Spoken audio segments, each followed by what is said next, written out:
അപ്രതീക്ഷിതമായി 3-4 ദിവസം ബഹ്റിനിൽ പെട്ടുപോയി. അതിനുശേഷം ഇന്നാണ് നാട്ടിലെത്തിയത്. 27-ാം തീയതിയാണ് KPC പ്രസിഡന്റിനോടൊപ്പം ഞാൻ ഇവിടുന്ന് OICC ബഹ്റിൻ്റെ ഗ്രാൻഡ് ഇഫ്താർ മീറ്റിൽ പങ്കെടുക്കാൻ വേണ്ടി പോകുന്നത്. 27-ാം തീയതി വൈകിട്ട് പ്രോഗ്രാം കഴിഞ്ഞ് പ്രസിഡന്റ് അന്ന് രാത്രി തന്നെ കൊച്ചിയിലേക്ക് മടങ്ങി. ഞാൻ എൻ്റെ സഹോദരിയും കുടുംബവും ബഹ്റിനുണ്ട്. ഒരു ദിവസം അവരോടൊപ്പം ചെലവഴിച്ച് 28-ാം തീയതി വൈകിട്ടത്തെ ഫ്ലൈറ്റിന് മടങ്ങാനായിരുന്നു പരിപാടി. ഒരു 4 മണിക്ക് എയർപോർട്ടിലേക്ക് ഇറങ്ങാനുള്ള തയ്യാറെടുപ്പുകളാണ് ഉഗ്രമായ സ്ഫോടന ശബ്ദം കേൾക്കുന്നത്. പിന്നീട് 15 മിനിറ്റ് കൊണ്ട് അറിയിപ്പ് കിട്ടുകയാണ് വിമാനത്താവളം അടച്ചു.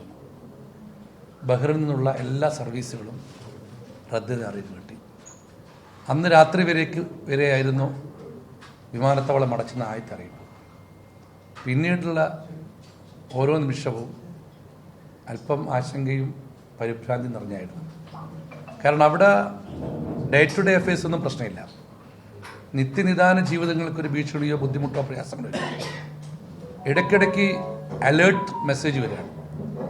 അലേർട്ട് മെസ്സേജ് വന്നാൽ കുറച്ച് കഴിയുമ്പോഴേക്കും സ്ഫോടനം കേൾക്കാം. ഒരു ചെറിയ രാജ്യമായതുകൊണ്ട് തന്നെ സ്ഫോടനം എല്ലായിടത്തും കേൾക്കാം.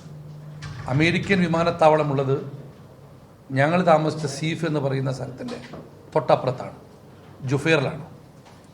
ജുഫേറിലാണ് അമേരിക്കൻ നാവിക അമേരിക്കൻ താവളമുള്ളത്. അവിടെയാണ് അടിച്ചത്. പക്ഷെ പിന്നീട് ജനവാസ കേന്ദ്രങ്ങളിലേക്കും 2-3 തവണ സ്ഫോടനമുണ്ടായി. പിറ്റേ ദിവസം കുറച്ചു നേരം ബഹ്റിനൊന്ന് എൽഡപ്പായെങ്കിലും ബഹ്റിൻ സാധാരണഗതിയിലേക്ക് അവിടുത്തെ കാര്യങ്ങൾ നീങ്ങി. പക്ഷേ വിമാനത്താവളം പ്രവർത്തിച്ചില്ല. പിന്നീടുള്ള 3 ദിവസങ്ങളിൽ സത്യം പറഞ്ഞ ഓരോ മണിക്കൂർ കൂടുമ്പോഴും സൈറൺ, അലേർട്ട്, സ്ഫോടനം. ഇതായിരുന്നു 4 ദിവസത്തെ അനുഭവം. ആദ്യം സൈറൺ കേൾക്കാം, അപ്പോൾ തന്നെ ചേച്ചിയുടെയോ ചേട്ടൻ്റെയോ ഫോണിലേക്ക് അലേർട്ട് കേൾക്കാം, അത് കഴിഞ്ഞ് സ്ഫോടന ശബ്ദവും.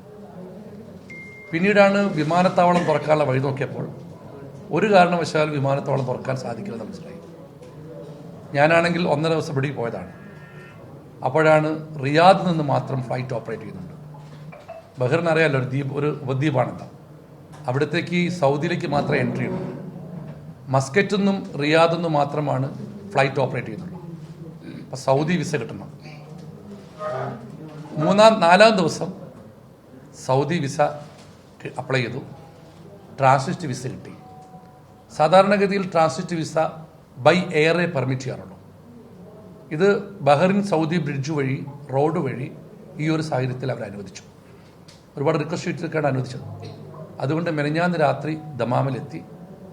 ഇന്നലെ രാത്രി റിയാദിലെ ഫ്ലൈനാസ് ഫ്ലൈറ്റിൽ കോഴിക്കോട്ടേക്ക് വന്നു.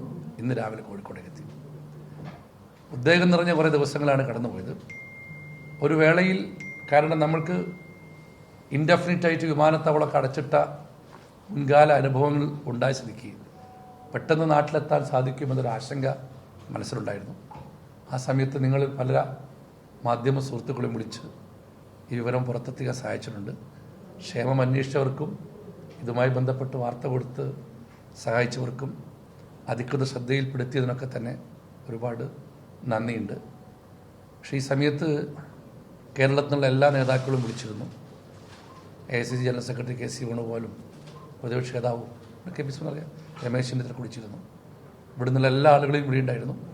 പക്ഷെ ആർക്കും ഒന്നും ചെയ്യാൻ പറ്റാത്ത അവസ്ഥയായിരുന്നു. പെട്ടെന്ന് സൗദി ഗവൺമെൻറ് ട്രാൻസിറ്റ് വിസ കൊടുക്കാൻ എടുത്ത തീരുമാനവും കൊണ്ട് മാത്രം ബഹ്റിനിലൂടെ എയറിലൂടെക്ക് കൊടുക്കുന്ന ട്രാൻസിറ്റിനെ ബൈ റോഡ് സൗദി ഗവൺമെൻറ് അനുവദിച്ചുകൊണ്ടാണ് എളുപ്പമെത്താൻ സാധിച്ചത്. അപ്പോൾ താമരശ്ശേരി ബിഷപ്പ് എന്നും ഇങ്ങോട്ട് എത്തിയിട്ടില്ല. അദ്ദേഹം അവിടെ ഇപ്പോഴും ഹെൽഡപ്പായി ഇരിക്കുകയാണ്. അദ്ദേഹം ഇന്നലെ ട്രാൻസ്ലേഷൻ എടുത്തു. 7-ാം തീയതി മടങ്ങുമെന്ന് പ്രതീക്ഷിക്കുന്നു. അവിടുത്തെ ഒരു മൊത്തസ്ഥിതി നിത്യനിദാന ജീവിതത്തിനോ ഒരു പ്രശ്നമോ ഭീഷണിയോ അല്ലെങ്കിൽ ഒന്നുമില്ല. പക്ഷേ അല്പം ആശങ്കയും പരിഭ്രാന്തിയുണ്ട്. അടിയന്തരമായി കേരള സർക്കാരിൻ്റെ ഇടപെടൽ വേണ്ടത് ട്രാൻസിറ്റ് വിസയ്ക്ക് പോയ ആളുകളെ നാട്ടിലേക്ക് കൊണ്ടുവരാനുള്ള സംവിധാനം വയ്ക്കണം. ഇപ്പം അന്ന് തന്നെ വിമാനത്താവളം അടയ്ക്കുമ്പോൾ യാത്ര ചെയ്യാൻ വേണ്ടി എത്തിയ യാത്രക്കാർ ഇപ്പോഴും ബഹറിൽ കുടുങ്ങിയിരിക്കുകയാണ്. അപ്പോൾ എനിക്ക് ഈ സഹോദരിയുടെ വീടുള്ളത് കൊണ്ട് അവരുടെ വീട്ടിൽ താമസിക്കാൻ സാധിച്ചു. ഇതൊന്നുമില്ലാത്തവർ ഹോട്ടൽ റൂമിൽ അഭയം തേടി ഇപ്പോഴും കഴിഞ്ഞിരിക്കുകയാണ്. പിന്നെ വീട്ടിൽ മംഗളകർമ്മങ്ങൾ നടക്കാൻ ലീവ് എടുത്ത് കാത്തു നിൽക്കുന്നവർ, വീട്ടിൽ മരണം നടന്ന ആളുകൾ, അവർക്കൊന്നും നാട്ടിലെത്താൻ പറ്റുന്നില്ല. അടിയന്തരമായി അവരെ നാട്ടിലെത്തിക്കാനുള്ള സംവിധാനം കേന്ദ്ര സർക്കാർ മുൻകൈ ചെയ്യണം.